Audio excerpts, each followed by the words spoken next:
Hello and welcome back to the Eternian Stories channel. I'm Cora, and today we're going to be looking at my migration setup for the second half of 2023 because we are nearing the end of my other drone. It actually looks exactly the same as this, just not... The other one is a little bit dirtier. This one just has eraser shavings because they always stick to the front cover for some reason. We're going to be looking at my migration setup for this, this next 6 months, which... I'm actually really happy I'm able to fit the entire 6 months in with the way that I do my weekly spreads now. I do it with 2 days per page, but we're going to take a look here. I haven't written my name on here yet. I totally forgot to do that. But the next page, I kind of like it. It's very interesting. It's different. It was really easy to make, and that was an important part for me for this migration, is that it doesn't take too long to make, because I just didn't want to spend a lot of time on it, but I did want it to look kind of nice. The threads look really simple right now, and I think they're probably going to stay that way, but the front page is just Hello 2023 Part 2, July to December, and this book has, like, a lot of pages. Like, there's a lot of pages in here, so I'm really happy about that. And then the next page, or the next 2 pages, are going to be my future log for July to December. I'm not sure how I want to put the dates in yet, like when I have something going on, but I like the colors I chose. I chose a dark green, brown, and kind of like a yellowy gold color. I think they look really nice, and then I incorporated those other 2 colors in the top here just to kind of keep that going through the spreads. So my future, and then I just have bullet points for each to put in what I'm doing for whatever thing that I need to have ahead of time. And then the next one is going to be my goals for the second half of 2023, like a goals update kind of thing. So I did change some of these goals a little bit. Some of them are the same goals, but for the second half of the year. And then I did leave room for if I have any other goals I come up with before July begins. And then some of them, like create a piece of artwork each month. Even if it's big, small, whatever. I did put a box to make sure I'm doing that. Some other writing stuff. I want to take a writing class or 2. Brush up on my math on, what is that app called? Khan Academy.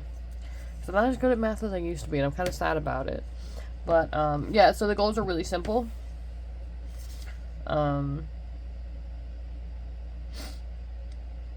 I like them. I think they're nice. YouTube, it did change a little bit because I've gotten more into reading and writing instead of art like I used to. I might bring art back just a little bit. I'm not sure, but we'll see. And I want to cook more home-cooked meals and work out more. I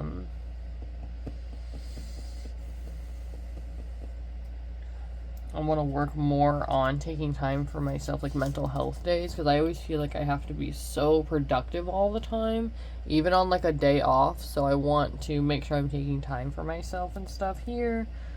Just make more art. I always want to make more art. There was one day I was on a kick and I made like 4 or 5 pieces of it. It was really smaller. They were only like this big. But I had fun with that. Just a bunch of writing stuff I want to do here. And then for learning, I want to take writing classes, like I said, work on my Spanish on Duolingo, read more books, stuff like that. So I'm really excited for the second half. And then my monthly gratitude page, I made the sections a little bigger so I could write a little bit more about each month and what's going on and, what I'm grateful for and stuff like that. So I'm excited to fill these in. And then the next one is my level 10 life. I did fill in the numbers, but I need to kind of write about why those are the way they are. Usually they're numbers 1 through 10, but for me I did 1 through 5. So my number's not that bad. It's 35 out of 50. It's not that bad. I only need like 15 more to be at 50.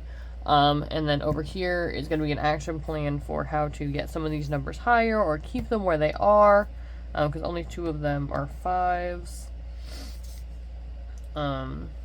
Yeah, so my level 10 life, because a lot of people do it differently. Mine is for social, physical health, mental health, personal development, home environment, finances, work, school, partner, and family. Um, I think all those are like the 10 areas of my life that I want to be, taking better care of myself, my house, and health and things like that. So I'm excited to get into this one at some point before July, and we'll see. We'll see what I come up with, and what should be changing, what should stay the same, things like that. And then this next page is one of my favorite spreads in this entire that I've added this year. Actually, it's supposed to be 101 things, but when I do it like this, 101 only goes up to there, so I put 160 because it'll migrate through journals to come, and I'll add more things to the list and stuff like that. The 160 things is just to help me try new things and look at, like, I don't know, different creative things to do when I'm bored, or new things to try, or things I've been wanting to do. And it's not just put things on there just for the sake of doing them. They're things like that I've been wanting to do for a while. So, like, I have bake and decorate a cake, make a list of my hobbies, create a bucket list, declutter my wardrobe, try hand lettering, learn a new language, listen to a new podcast, do a movie marathon, plant vegetables, practice gratitude, try origami, plant flowers, things like that. There's like all kinds of things. Right now we're at 91 things, and I've probably done about half of them. So whenever I get bored, I just kind of look at this list and I say, what on this list can I do? And then sometimes I'll go on like Pinterest or Google or whatever and try to find more things to do, like that other people have put on their list, and see what, looks interesting to me and that I'd like to add to my list. But yeah, this is one of my favorite things that I have had in my journal. I'm not the biggest fan of the dark gray. I should have done like light gray, because you can see the stroke marks from the marker, but that's okay. It's still fine. I like it, and I like the way the colors look in here too. I think it looks nice. And then the next spread, this one's fun too. I do love the then and again. The then and again that I had in the first half of my journal, I forgot that that it would only be for the next 6 months. So I'm doing this twice a year, I guess, because I'm gonna put in my goal, my savings, food and movie obsession, song obsession, TV show enjoyed, game enjoyed, word or phrase that kind of resonates with me right now, something I recently tried, what I'm feeling accomplished about, something I want to try, and then what I'm looking forward to. And this is all for the second half of the year. So this is where I'm at in July, and then where I'm at in December. But I like the idea of this spread. I think it's a really nice one. It kind of really helps me, I don't know, look forward to things, or see, oh, this was my goal at the beginning of, oh, I'm so sorry, I just shook the camera. That's so bad. Can we focus, please? Thank you. See where I was at in July as opposed to December, because in the other one, when I do a flip through after the, probably after this one, I'll do a flip through the other journal, and we'll see where I'm at, from January to June, and it some of them are different, some of them aren't. We'll see. Because it's only 6 months, so we'll see what's changed. And then over here, I changed my savings tracker to a graph because I like graphs. I think they look cool. So each column is a month, and then each line going up, or each dot grid going up. I don't know if you can, yeah. So it goes from 10 all the way up to 400 in increments of 10. Because I want to start saving more out of each check since I've gone back to work.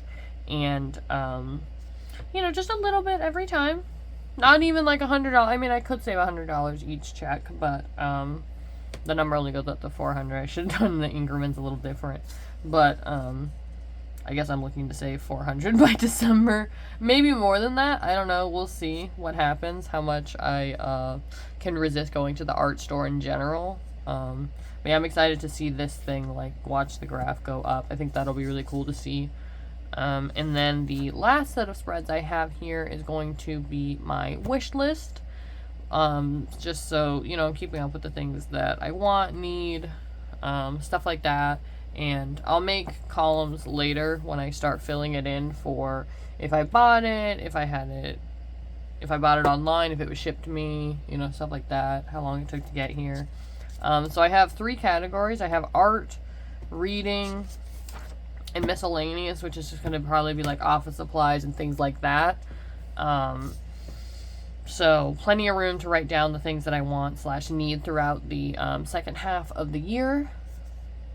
And then the last spread before we get into the July spreads, which I haven't made yet because we're still in like the middle of June. I think today's the 10th.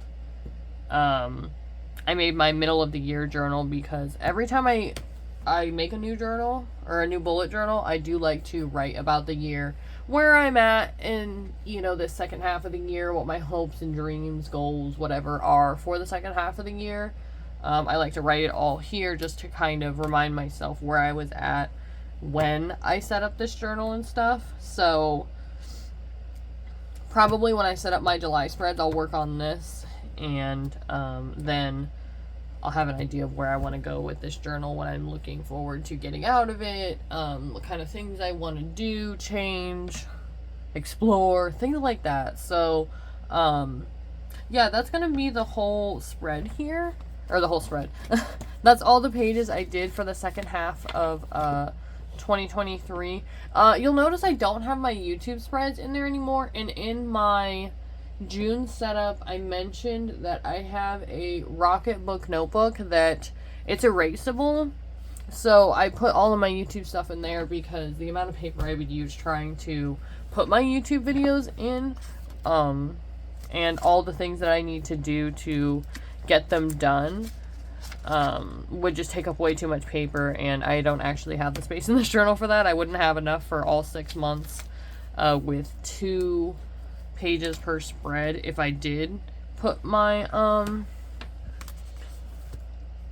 my YouTube stuff in here too. So I was like, I'll just have a separate notebook for that. That's totally fine.